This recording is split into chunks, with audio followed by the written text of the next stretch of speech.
24 जून 2025 को झांसी के टहरौली थाना क्षेत्र के गांव पड़ता है कुम्हरिया। वहां एक अजय सिंह नाम का व्यक्ति जब अपने घर का दरवाज़ा खोलता है तो अंदर का नज़ारा देखकर उसके पैरों तले ज़मीन खिसक जाता है। वो देखता है कि उसकी जो वाइफ है सुशीला, वो मृत अवस्था में पड़ी हुई है।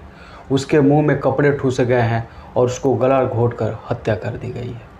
जब घर के और भी दरवाजे को खोलता है तो देखता है कि जो उसकी अलमारी है वो खुले पड़े हुए हैं और उसमें जो पड़े गहने और पैसे थे वो भी चोरी हो चुके थे। वो चीखने चिल्लाने लगता है। उसके आवाज़ को सुन के उसके आसपास के पड़ोस उसके पास पहुंचते हैं तो देखते हैं कि उस सुशीला की लाश मृत अवस्था में पड़ी हुई है। अजय सिंह जो है अपने गांव के लोगों से पूछता है कि कौन आया था, आखिर किसने ऐसा किया है। तो गांव को किसी को कुछ खबर नहीं था, क्योंकि जो अजय सिंह जो रिलेशन से 5 बजे घर लौट कर आया था और ये जो मामला हुआ था वो सुबह 4 या 5 बजे का था, इसीलिए गांव वालों को कोई खबर नहीं था सुशीला को कौन और किसने मारा है। ये जो मामला है पूरे गांव में आग की तरफ फैल जाती है। उसके बाद से पुलिस को सूचना दी जाती है। पुलिस मौके पे पहुंचती है, मामले की छानबीन करती है, तब जाके असली कहानी समझ में आता है। पुलिस जब छानबीन करती है तो पता चलता है कि कातिल कोई बाहरी नहीं, सुशीला का घर का ही कोई सदस्य होता है।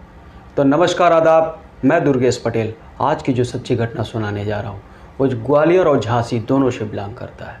दोस्तों, कहानी में आगे बढ़ने से पहले आपसे एक रिक्वेस्ट है कि चैनल पर नए हैं तो चैनल को सब्सक्राइब कर ले और वीडियो को एक लाइक कर ले ताकि मुझे हौसला मिलता रहे। दोस्तों, कहानी की शुरुआत एक पूजा नाम की महिला से होती है जो कि बचपन से ही झगड़ेल स्वभाव की होती है।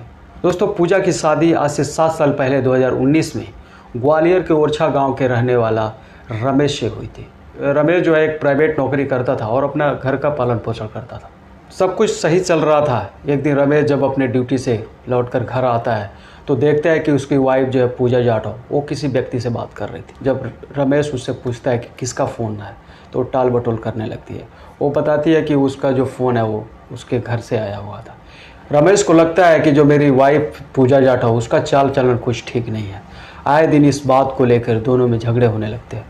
एक दिन रमेश जो होता है पूजा से पूछताछ करता है, दोनों के बीच झगड़े होते हैं। झगड़े इस कदर बढ़ जाता है कि जो रमेश जो है पूजा पे हाथ उठा देता है। इस बात से जो पूजा थी बहुत नाराज़ हो जाती है। वो सोचती है कि आज तक किसी व्यक्ति ने मेरे ऊपर हाथ नहीं उठाया और एक क्यों मेरे ऊपर हाथ उठाया, क्यों मुझे मारा है। दोस्तों, वो अंदर ही अंदर रमेश को अपने रास्ते से हटाने का प्लान बनाती है।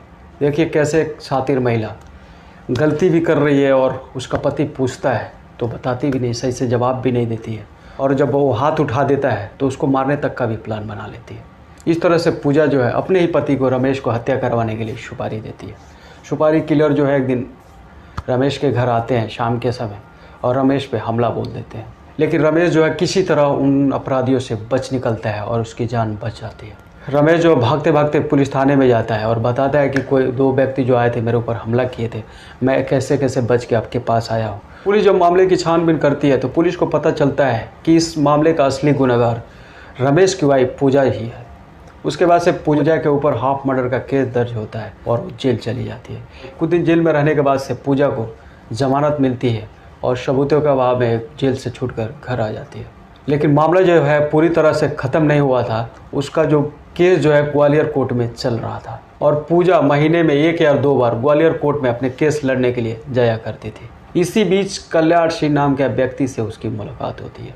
कल्याण सिंह जो कि झांसी का टहरौली थाना क्षेत्र का कुम्हरिया गांव का रहने वाला था। उसके ऊपर भी चोरी और धोखाधड़ी के 6 आपराधिक मामले दर्ज थे। कल्याण सिंह भी ग्वालियर कोर्ट में महीने में 1 या 2 बार वो भी जाया करता था। इसी बीच पूजा जाटव और कल्याण सिंह की नज़रें मिलती है और नज़रें इस कदर मिलती है कि दोनों में प्यार हो जाता है। पूजा और कल्याण सिंह जी अपनी ज़िंदगी का बाकी जो हिस्से थे वो एक साथ बिताने का फैसला करते हैं। कल्याण सिंह जो अपने घर जाता है अपने माँ बाप से यही बातें बताता है कि ये पूजा नाम की लड़की है, हम दोनों एक दूसरे से प्यार करते हैं और शादी करना चाहते हैं। लेकिन उस कल्याण सिंह के जो घर वाले थे, उसके माता पिता और भाई, वो साफ तौर पे नकार देते हैं कि नहीं, इस तरह का किसी भी औरत को घर पे आने नहीं देंगे। लेकिन कल्याण सिंह तो उसको साथ जीने और मरने के वादा कर चुका था, इसलिए वो पूजा जाटव के साथ ही रहने का प्लान करता है और इस तरह से झांसी के महानगर में दोनों एक रूम लेते हैं और साथ में दोनों अपना जीवन बिताने लगते हैं। उनको तारीख में आने जाने के लिए भी ईजी हो जाता है और वो साथ में जब भी तारीख पड़ता था वो साथ में जाते थे, आते थे और साथ में रहते थे और अपना जीवन चला रहे थे। इसी बीच पूजा के लाइफ में एक ऐसा सवेरा आता है जो उसके जीवन को तबाह कर देता है। दोस्तों, एक दिन कल्याण सिंह की रोड एक्सीडेंट में मौत हो जाती है। इस तरह से पूजा जो है एक बार फिर अपनी ज़िंदगी से टूट चुकी होती है। पूजा जो है अपने ज़िंदगी से तंग आ चुकी थी। वो ना घर जाना चाहती थी ना ससुराल जाना चाहती थी, क्योंकि ससुराल पे तो ऐसे ही हाफ मर्डर का केस चल रहा था। इसीलिए वो पूजा उसी रूम में रहने का प्लान बनाया। वो उसी रूम में रहने लगी जिस रूम में कल्याण सिंह और पूजा रहते थे। पूजा जो उसी रूम से अपने कोर्ट कचहरी जाती थी और छोटे मोटे काम करके अपना जीवन यापन करती थी। कहानी में एक और मोड़ आता है जब कल्याण सिंह के घर वाले यानी उसके भाई संतोष सिंह और उसके पिता अजय सिंह पूजा के पास जाते हैं और उसको मनाते हैं कि आखिर तुम कब तक अकेली रहोगी, आखिर कल्याण सिंह तो अब चला गया, तुम मेरी घर की बहू हो, वो भी तुम्हारा ही घर है, चलो अब अपने घर। क्योंकि पूजा को भी अकेले रहने में अच्छा नहीं लग रहा था, इसलिए पूजा भी तैयार हो जाती है उनके साथ जाने के लिए। क्योंकि पूजा जो है वो जवान और सुंदर थी, इसलिए जो उसका जेठ था संतोष सिंह का दिल जो है पूजा पे आ जाता है। संतोष सिंह जो था वो अंदर ही अंदर पूजा से प्यार करने लगता है। संतोष सिंह एक दिन पूजा से अपने दिल की बात कह ही देता है कि तुम मुझे बहुत अच्छी लगती हो, मैं तुम्हें बहुत प्यार करता हूँ। और पूजा भी उसके बातों में आकर वो भी हामी भर देती है और इस तरह से दोनों में अवैध संबंध शुरू हो जाते हैं। क्योंकि घर में दोनों साथ में रहते थे, इसलिए जब भी मौका मिलता था दोनों अवैध संबंध बना लेते थे। दोनों को शारीरिक संबंध बनाने के बाद पूजा जो है प्रेग्नेंट हो जाती है। इधर संतोष सिंह ये काला करतूत जब अपनी पहली पत्नी रागिनी को बताता है तो रागिनी जो है पूरे गुस्से से लाल हो जाती है। संतोष सिंह जो है समाज के नज़रों से बचने के लिए वो अपने पत्नी को समझाता है कि हम लोगों से तो गलती हो गई है जाने अनजाने में, इसलिए हम लोग दोनों शादी कर लेंगे, नहीं तो गाँव के लोग क्या कहेंगे। रागिनी भी पूजा की मजबूरी देखकर वो भी कुछ नहीं बोलती है और वो भी शादी के लिए तैयार हो जाती है। अब संतोष सिंह की एक नहीं दो पत्नियाँ रागिनी सिंह और पूजा जाटव दोनों के साथ अब वक्त गुजारने लगता है। लेकिन संतोष सिंह जो था वो पूजा जाटव को ज़्यादा प्यार करने लगता है। लेकिन ये बात रागिनी को बिल्कुल पसंद नहीं आ रहा था।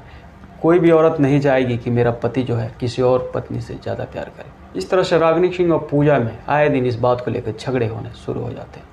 एक दिन झगड़े इतने बढ़ जाते हैं कि रागिनी सिंह जो है अपने भाई को बुलाकर अपने मायके चली जाती है। क्योंकि पूजा के ससुर अजय सिंह के पास 16 बीघा खेत थे, इसलिए पूजा चाहती थी उसके हिस्से के जो 8 बीघा खेत है उसको बेचकर ग्वालियर शिफ्ट हो जाए। लेकिन इस बात से जो उसकी सास सुशीला थी वो बिल्कुल नाखुश थी। सुशीला नहीं चाहती थी कि पूजा जाटव किसी भी प्रॉपर्टी का हिस्सेदारी बने और इस बात से सुशीला और पूजा में एक दिन फिर झगड़ा होता है और पूजा जाटव भी नाराज़ होकर अपने घर चली जाती है।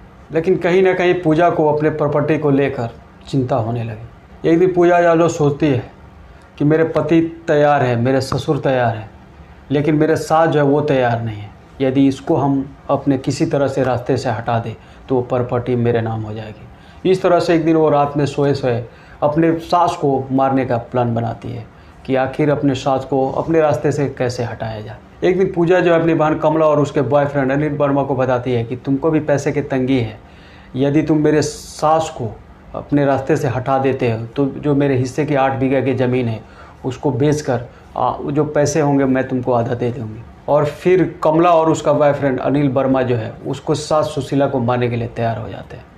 लेकिन मारने के लिए तैयार तो हो गए, लेकिन मारा कैसे जाएगा ये बात को लेकर तीनों में चर्चा होने लगती है।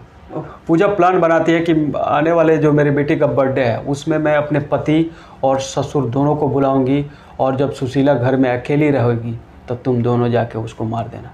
और होता भी यही है। दोस्तों, प्लान के तहत पूजा जो है अपने पति संतोष सिंह और अपने ससुर अजय सिंह को 23 जून को फ़ोन करती है और ये कहकर बुलाती है कि आज बेटी का बर्थडे है, आपको दोनों को आना ही होगा।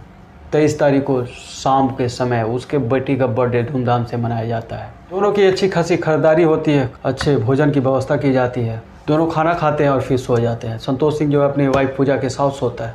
इधर सुशीला जो थी घर में अकेली थी, उसको क्या पता था कि आने वाला जो सुबह है वो मेरा आखिरी सुबह होगा। प्लानिंग के तहत कमला और उसका बॉयफ्रेंड अनिल वर्मा शाम के समय ही ग्वालियर से झांसी के लिए रवाना हो जाते हैं। सुबह 5 बजे दोनों सुशीला के घर पहुंचते हैं। सुशीला पूछती है कि आप लोग कौन हैं, तो कमला बताती है कि मैं पूजा की बहन हूँ, यहाँ पे कहीं आई थी तो मैं सोची कि आपसे मिलते चलो। सुशीला जो है बोलती है कि आप लोग बैठिए, मैं चाय बनाती हूँ। सुशीला जो है चाय बनाती है, तीनों बैठ के चाय पीते हैं।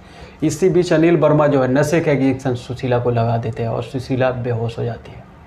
सुशीला के बेहोश होने के बाद से दोनों जो कमला और अनिल वर्मा जो है उसके मुंह में कपड़े ठूसते हैं और गला घोट कर उसकी हत्या कर देते हैं। मामले को डकैत का रूप देने के लिए दोनों जो है दूसरे घर में जाते हैं और उसमें पड़े अलमारी को तोड़ते हैं। अलमारी के अंदर जो गहने और पैसे थे उसको चोरी करते हैं। चोरी करने के बाद से जो घर का दरवाज़ा है वो बाहर से लॉक करते हैं और फरार हो जाते हैं। अजय सिंह जब शाम के समय 5 बजे घर आता है, घर के दरवाजे जब खोलता है तो उसके पैरे तले ज़मीन खिसक जाती है। वो देखता है कि मेरी जो वाइफ है सुशीला मृत अवस्था में पड़ी हुई है। अजय सिंह सोचता है कि मेरी पत्नी के मारने के पीछे उसकी बड़ी बहू रागिनी और उसका भाई का हाथ हो सकता है। वो पुलिस को फ़ोन करता है और अपने घर की सारी कहानी बताता है। इधर रागिनी देखती है कि मेरा ससुर है, मेरे ऊपर कंप्लेन कर चुका है। वो पुलिस के आने से पहले ही वो पुलिस थाने पहुंच जाती है और वो सफाई देती है कि नहीं, इसमें मेरा कोई हाथ नहीं है, इसमें मेरा कोई दोष नहीं है। मैं तो 9 महीने से खुद अपने मायके में हूँ, मैं भला ऐसे कैसे कर सकती हूँ। इधर सुशीला के मरने के बाद भी पूजा यादव जो है अपने सास सुशीला से मिलने नहीं आती है। तब जाके पुलिस को कहीं ना कहीं पूजा पे शक हो जाता है। फिर पुलिस जो है पूजा के पास पहुंचती है और उसका CDR यानी कॉल डिटेल्स निकालती है। तब जाके मालूम चलता है कि असली कातिल पूजा ही है। लेकिन पूजा जो है बिल्कुल मना कर देती है कि नहीं, इसमें मेरा कोई हाथ नहीं है। लेकिन पुलिस जब पूजा से सख्ती से पूछताछ करती है तब जाके पूजा जो अपना गुनाह कबूल करती है। इस कहानी से आपको क्या सीख मिलती है कमेंट में ज़रूर बताइएगा। तो मिलते हैं एक और नए वीडियो के साथ, तब तक के लिए सतर्क रहे, सुरक्षित